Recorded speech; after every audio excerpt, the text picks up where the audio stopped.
할렐루야. 한 주간 안녕하셨습니까? 오늘도 주님의 크신 은총, 마음을 다하여 감사함으로 예배드리는 여러분 위에 넘치시기를 간절히 축원드립니다. 오늘은 교회로 종려주일입니다. 요한복음 12장에 보면 군중들이 종려나무 가지를 흔들면서 어린 나귀를 타고 오시는 예수님의 예루살렘 입성을 환영했습니다. 그래서 종려주일이라고 부릅니다. 그런데 이 종려주일은 또 다른 의미로 고난주일이라고 불립니다. 그 이유는 오늘부터 예수님의 십자가 고난이 시작되기 때문입니다. 그리고 우리는 일반적으로 이 예수님의 예루살렘 입성을 기념하는 종려주일 그 자체보다는 고난주일에 초점을 맞춰서 예배드리는 경향이 강합니다. 왜냐하면 종려나무 가지를 흔들며 환영했던 그 사건보다 모든 고초를 겪으시며 십자가에 달리신 예수님의 그 고난의 사건이 더 중요하다고 보기 때문입니다. 그래서 종려주일이 고난주일에 묻혀버리는 형국입니다. 그러나 이 종려주일이란 그 의미에 있어서 결코 작다고 볼 수 없습니다. 왜냐하면 예수님의 이 고난을 포함한 예수님의 공생애를 이해하는 데 무엇보다 중요한 사건이 바로 예수님의 예루살렘 입성이기 때문입니다. 좀 더 구체적으로 말하면 예수님이 이 땅에서 이루시고자 하신 그 목적을 응축해서 보여주신 것이 바로 이 예루살렘 입성입니다. 자, 그러면 예수님이 이 땅에서 이루시고자 하신 그 목적이 무엇입니까? 그것은 다름이 아니라 하나님 나라의 실현에 있었습니다. 그리고 복음서는 이 사실을 계속해서 말씀하고 있습니다. 그 대표적인 말씀이 마가복음 1장 15절에 나옵니다. 때가 찼고 하나님의 나라가 가까이 왔으니 회개하고 복음을 믿어라. 그러니까 예수님은 하나님이 이 세상을 직접 통치하시는 하나님의 나라를 이루시기 위해서 공생애를 시작하신 겁니다. 그래서 예수님은 먼저 제자들을 세우시고 갈릴리 지방에서 활동하시다가 그 비전을 완성하시기 위해서 예루살렘 성으로 지금 막 올라가신 겁니다. 그러므로 이 같은 의미를 마음에 새기며 오늘 종려주일을 우리는 맞이해야 할 것입니다. 어느 한 사람이 랍비를 찾아가서 이제 탈무드를 배우고 싶다고 그렇게 말을 했다고 합니다. 그러자 랍비는 자기가 내리는 문제를 맞히면 탈무드를 배울 수 있다면서 다음과 같은 문제를 냈습니다. 두 사람이 불독 청소를 했는데 그중 한 사람은 얼굴에 시커먼 거름이 묻었고 다른 한 사람은 멀쩡하게 깨끗했습니다. 이 두 사람 중에서 집에 돌아가 몸을 씻은 사람은 누구겠습니까? 하는 그러한 질문이었습니다. 누가 몸을 씻었을까요? 당연히 거름이 묻은 사람이 아니겠습니다. 그래서 그 사람은 너무나 쉽다는 듯이 랍비에게 대답했습니다. 그 거름투성이었던 사람이 씻었을 것입니다. 그러자 랍비가 그 답이 틀렸다고 그렇게 말합니다. 왜냐하면 그 거름이 묻은 사람은 상대가 깨끗한 것을 보고 자신도 깨끗한 줄 알았고, 이 깨끗한 사람은 상대방의 얼굴에 거름이 묻은 것을 보고 자신이 더러운 줄 알았다는 겁니다. 그래서 그 깨끗한 사람이 집에 들어가서 자기의 몸을 씻었다. 그렇게 그 랍비가 대답을 한 것입니다. 이게 무슨 이야기입니까? 여러 가지 두려움이 그 안에 담겨 있습니다만 이 사람은 눈앞에 보이는 것만 보고자 한다는 것이죠. 다시 말하면 제 생각과 제 주장 안에 갇혀버리면 그만 진실을 바로 보지 못할 수 있다라고 하는 이야기입니다. 그러므로 사람은 무엇보다도 자신을 바로 돌아보고자 노력을 해야 하고 늘 열린 마음으로 상대방을 보아야 한다는 그러한 이야기일 것입니다. 그렇지 않고는 아무리 진리가 되는 탈무드를 배워봤자 무슨 소용이 있겠느냐 하는 말입니다. 우리를 생각하게 하는 교훈의 말씀이 아닐 수 없습니다. 저는 오늘 본문으로 요한복음 9장의 말씀을 택했습니다. 그 말씀에 보면은 이제 한 사람이 등장합니다. 태어날 때부터 눈이 먼 사람입니다. 그러니 이 사람은 얼마나 갑갑하고 고통스럽게 살았겠습니다. 봄이 되면 여기저기 아름다운 꽃들이 피어나지만 그 아름다움을 볼 수 없고 나무 사이를 비춰오는 아침 햇살이 얼마나 또 눈이 부시겠습니까마는 그 눈부심도 볼 수가 없습니다. 사랑하는 가족의 얼굴도 보지 못하고 친구의 따뜻한 그 표정도 읽을 수가 없습니다. 태어날 때부터 그랬으니까 상상한 것차도 불가능할지도 모릅니다. 그런 눈먼 사람이 있었습니다. 그런데 그 눈먼 사람을 제자들이 보았습니다. 제자들은 스승 예수님과 동행하며 자주 묻고 토론했습니다만 이번에도 제자들이 그 눈먼 사람을 보고 예수님께 여쭙습니다. 본문 9장 2절의 말씀입니다. 제자들이 물어 이르되 랍비여 이 사람이 맹인으로 난 것이 누구의 죄로 인함입니까? 그의 부모입니까? 아니면 그 사람입니까? 그러니까 그 사람이 눈먼 상태로 태어난 것은 분명 죄 때문일 터인데 그것이 그 사람 자신의 죄 때문이냐 아니면 그의 부모의 죄 때문이냐 끝에 질문을 던진 겁니다. 생각해 보건대 그 눈먼 사람이 태어나기 전에는 어머니 태 속에서 죄를 지을 일은 없었을 테니까 실질적으로 그의 부모가 죄를 지어서 그가 눈이 먼 채로 태어난 게 아닌가 하는 그러한 물음입니다. 자, 그렇다면 과연 그 사람이 눈먼 것은 부모의 죄 때문일까요? 그런데 여기 제자들의 질문에는 한 가지의 전제가 달려 있습니다. 그것은 다름이 아니라 한 사람의 고통과 불행에는 그것이 질병이든 죄악이든 사고든 그 사람이 지은 죄로 말미암다라고 하는 생각입니다. 이것을 일컬어서 인과응보라고 말합니다. 이 인과응보는 무엇입니까? 어떤 결과에는 반드시 그 원인이 있다는 것입니다. 그래서 좋은 결과가 있을 때 좋은 원인에 기인하고 나쁜 결과가 있을 때 나쁜 원인에 따른다 하는 말입니다. 그런데 이 같은 인과응보에 있어서는 실질적으로 거의 모든 종교의 기본 사상입니다.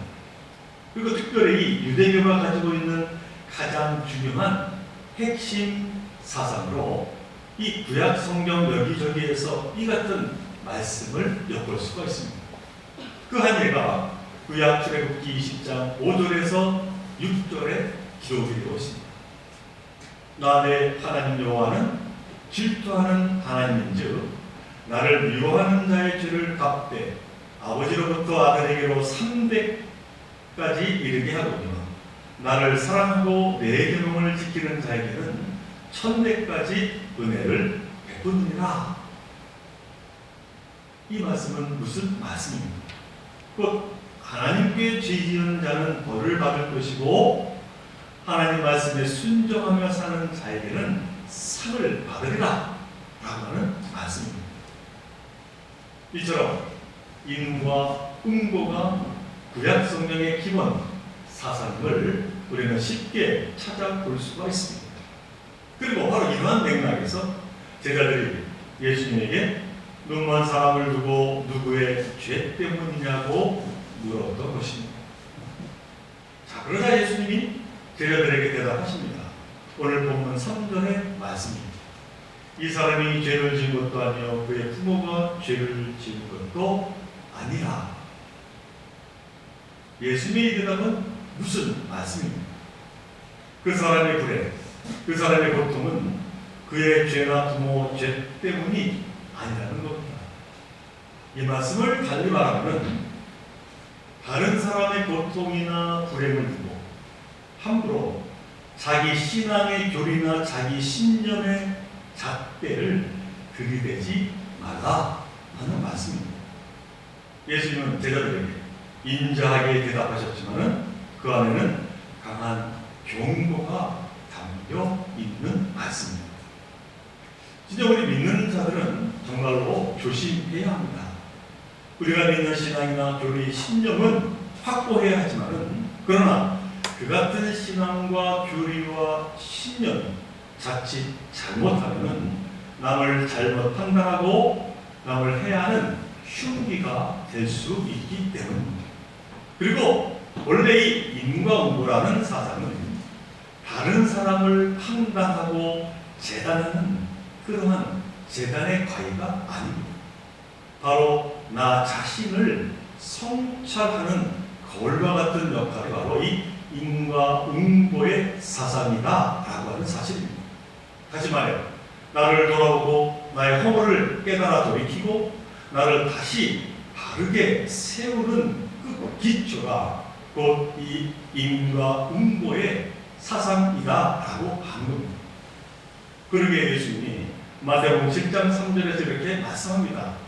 어찌하여 형제의 눈 속에 있는 티는 보고 내 눈 속에 있는 들보는 깨닫지 못하느냐. 한마디로 남이 아닌 나를 돌아보는 이 날카로운 칼날이 바로 인과응보의 사상이라는 말씀입니다. 그러나 그 당시에 이 종교 지도자들, 특히 바리새인들은 이 인과응보라고 하는 칼날을 자신이 아닌 다른 사람들에게 휘둘렀습니다. 그러면서 자기가 가지고 있는 신앙의 척도를 다른 사람들에게 강조했습니다. 자신의 눈에 있는 들보는 보지 못하고 남의 눈에 티만 보고 지적하고 정죄하기에 바빴다라고 한 겁니다. 자, 그렇다면 예수님은 그 고통당하는 사람을 어떤 눈으로 바라보아야 한다는 말씀입니다. 한 사람이 겪는 고통에서 그 원인으로 죄를 보지 말아야 한다면 거기서 무엇을 보아야 한다는 말씀인가? 라고 합니다. 예수님은 오늘 보면 3절 후반부에서 분명하게 선언합니다. 그에게서 하나님이 하시는 일을 나타내고자 하십니다. 그러니까 이 태어날 때부터 눈먼 사람을 통하여 하나님이 하시고자 하는 일, 곧 나타내시고자 하는 일이 있다 하는 말씀입니다. 자, 그렇다면 그 눈먼 사람에게 드러내시는 하나님의 일은 과연 무엇이었을까요? 하나님께서 고통당하는 사람에게 하시고자 하는 것, 그래서 이루시려고 하는 것, 그것이 과연 무엇이겠습니까? 그것은 바로 그 사람을 그 고통으로부터 구원하는 일이었습니다. 눈먼 사람에게 눈을 뜨게 하는 것, 그것이 바로 하나님이 바라시고 하나님이 나타내시는 일입니다. 예수님은 바로 그 하나님의 일을 행하십니다. 세상에 빛으로 오신 예수님이 어둠에 갇혀 평생을 고통받고 있는 그 눈먼 자에게 다시 빛을 볼 수 있도록 그의 눈을 밝혀주시고자 한 것이다 라고 하는 것입니다. 혹독한 절망의 나락으로부터 구원하시고자 한 것입니다. 오늘 이 본문 6절에 보면 예수님은 하나님께서 창조의 날에 사람을 흙으로 빚으셨듯이 힘으로 흙을 개어서 그의 눈에 바른 다음에 그에게 실로한 못으로 가서 씻으라 이렇게 보내십니다. 그러자 그 눈먼 사람은 순종하는 마음으로 실로함에서 그의 눈을 씻었습니다. 놀라운 일이 일어났습니다. 그 눈먼 자는 눈이 밝아져서 보게 되었기 때문입니다. 이로써 진정으로 하나님의 일이 무엇인지 밝히 드러났습니다. 하나님의 일은 사람을 고통에서 벗어나게 하시는 일, 어둠에서 빛으로 인도하시는 일, 곧 생명을 살리고 구원하시는 일임을 우리에게 보여주고 계십니다. 사랑하는 성도 여러분, 하나님이 하시는 일이란 이처럼 고통스러운 사람, 낙심한 사람을 외면하고 정죄하는 일이 아닙니다. 위로하고 사랑하며 구원하시는 일입니다. 그 일을 완성하시기 위해서 예수님이 어린 나귀를 타고 예루살렘으로 입성하시게 된 겁니다. 이 같은 주님의 은총이 저와 여러분들 삶 속에 가득하시기를 간절히 바랍니다. 자, 그리고 우리가 여기에서 늘 기억해야 할 것이 있습니다. 그것은 이같이 예수님이 행하신 하나님의 일은 결국 우리 믿는 자들의 사명이요 삶이 되어야 한다라고 하는 겁니다. 결코 남을 배척하고 정죄하는 믿음이 아니라 하나님의 구원을 전하며 하나님의 일을 드러내는 그 믿음의 삶을 우리는 살아내야 한다는 그러한 말씀입니다. 그러나 이러한 믿음을 가지고 우리가 살아간다고 하는 것은 사실 여간 어려운 일이 아닐 수 없습니다. 아니 오히려 남의 허물을 드러내며 없는 죄까지도 만들고자 하는 그 사탄의 유혹에 빠지는 너무나도 어리석고 나약한 자들이다라고 하는 것이죠. 그 같은 인간의 어리석은 모습을 또한 이 성경에서도 적나라하게 드러내고 있습니다만 그 대표적인 예가 바로 예수님의 십자가의 사건입니다. 구약의 이사야 선지자는 그러한 인간의 어리석음을 이사야서 53장 4절에서 이렇게 예언하고 계십니다. 그는 실로 우리의 질고를 지고 우리의 슬픔을 당하였거든 우리는 생각하기를 그는 징벌을 받아 하나님께 맞으며 고난을 당한다 하였노라. 이 말씀이 무슨 말씀입니까? 이 땅에 오신 독생자 예수님이 이스라엘 백성들이 지어야 할 슬픔과 고통을 대신 지셨는데 그들은 감사하기는커녕 예수가 스스로 자신이 지은 죄로 인한 자업자들 인과 음보의 결과라고 그렇게 주장하리라 라고 하는 예언입니다. 그리고 정말 이사의 예언대로 유대 종교 지도자들과 많은 유대인들은 자신들을 위해 오신 예수님을 죄인으로 정죄하고 십자가의 못을 받고 말았습니다. 그런데 더 문제는 이 같은 인간의 어리석음 무지함 지금 우리에게까지 이어져 내려오고 있다라고 하는 겁니다. 그래서 우리는 말로는 주님을 따른다고 하면서 생명을 살리는 일에 앞장서기보다는 생명을 죽이는 일에 더 근접한 삶을 살아가고 있다는 사실입니다. 우리의 민낯입니다만 우리 교단 안에는 전국적으로 1600교회가 있습니다. 그런데 그 안에 시끄러운 교회가 얼마나 많은지 모릅니다. 화평을 말하지만 교회 안에 싸움이 일어나 시시비비를 가리기 위해서 사회법정에 고소고발하는 일이 여기저기서 벌어지고 있습니다. 서로 합력해서 서로 이룬다고 하면서도 실제로는 나뉘어 서로 비방하고 그래서 상처투성인 교회가 얼마나 많은지 모릅니다. 그런 이처럼 무늬만 믿음의 공동체인 경우에 그 안에 무슨 은혜가 있고 무슨 기쁨이 있고 무슨 감사가 있고 무슨 구원이 있겠습니까? 그 같은 교회의 앞날은 영원할 뿐입니다. 자, 그렇다면 우리 좋은 교회는 어떻습니까? 화평한 교회, 서로 합심하는 교회, 서로 섬기는 교회, 생명을 살리는 교회. 그래서 기쁨이 있고 은혜가 있고 감사가 있고 구원이 있는 교회라고 여러분들은 생각하십니다. 점수를 매긴다면 A, B, C, D, F 중에 한 B는 된다고 생각하십니다. 올해 우리 좋은교회는 창립 50주년을 맞이했습니다. 반백년의 교회 역사를 갖게 된 겁니다. 그래서 이에 걸맞는 여러 창립 행사 준비를 기획하고 있습니다. 그런데 이 모든 행사의 목적이 분명해야 합니다. 그렇다면 우리는 어떠한 목적으로 창립주의를 맞이해야 하겠습니까? 당연히 예수님이 하신 말씀, 곧 하나님이 하시는 일을 나타내는 바로 그 목적으로 우리는 모든 것을 행해야 될 줄로 믿습니다. 고통이 있는 곳에 위로를 전하고 어둠이 있는 곳에 빛을 발하고, 그래서 생명을 살리는 그러한 교회로 우리는 나아가야 될 줄로 믿습니다. 그리고 이는 당연히 그 누가 아닌 저와 여러분 모두에게 달린 사명입니다. 우리가 진정 합심하여서 주님의 참된 제자로 하나님의 일을 나타내고 살 때에 그 안에 진정한 평화가 있고 은혜가 넘치고 서로를 생명의 길로 인도하게 될 줄로 믿습니다.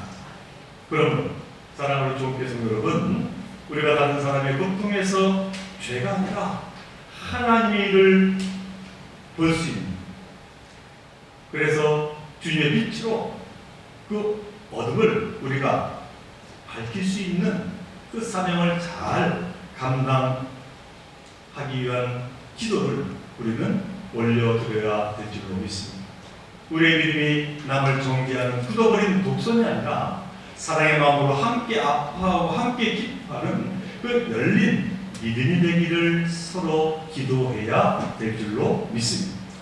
오늘 우리가 종료주일을 맞이하면서 새끼 나귀를 타고 오시는 주님을 찬미하며 세상을 구원하시기 위해 십자가의 길을 걸어가신 그 주님의 그 길을 따라갈 수 있도록 성령께서 우리를 인도하여 주시기를 기도하는 저와 여러분들 되시기를 간절히 바랍니다. 그래서 하나님께 영광, 우리 모두에게는 기쁨과 은혜가 넘쳐 나기를 주님의 이름으로 간절히 축원을 드립니다. 우리 함께 기도드립니다. 사랑하는 하나님, 오늘 종료주일을 맞이하여서 다시 한번 우리의 믿음을 되돌아봅니다. 예수께서 예루살렘에 올라가실 때 종려나무로 찬양하며 호산나 찬양 드렸던 그들의 그 마음이 유선적인 마음이 아니라 진정한 믿음의 결단으로 이제 나아가는 것과 같이, 또한 우리도 우리에게 주신 그 온전한 믿음의 삶을 세워나갈 수 있는 결단하는 저희들 모두가 되게 하여 주옵소서. 하나님이 하시는 일 나타내시는 그 일은 또한 저희들 이제 잘 감당하게 하여 주셔서 우리 좋은 교회 사랑이 넘치며 평화가 가득하고 참으로 고통이 있는 자, 낙심한 자들을 생명의 길로 이끌어가는 그 귀한 사명을 감당함에 부족함이 없는 저희들 되게 하여 주옵소서. 그러나 하나님의 영광이 되고 우리 모두에게는 참으로 기쁨과 은혜가 충만케 하여 주옵소서. 이 모든 것 간절히 바라올 때마다 우리 예수 그리스도로 감사하며 기도하옵나이다.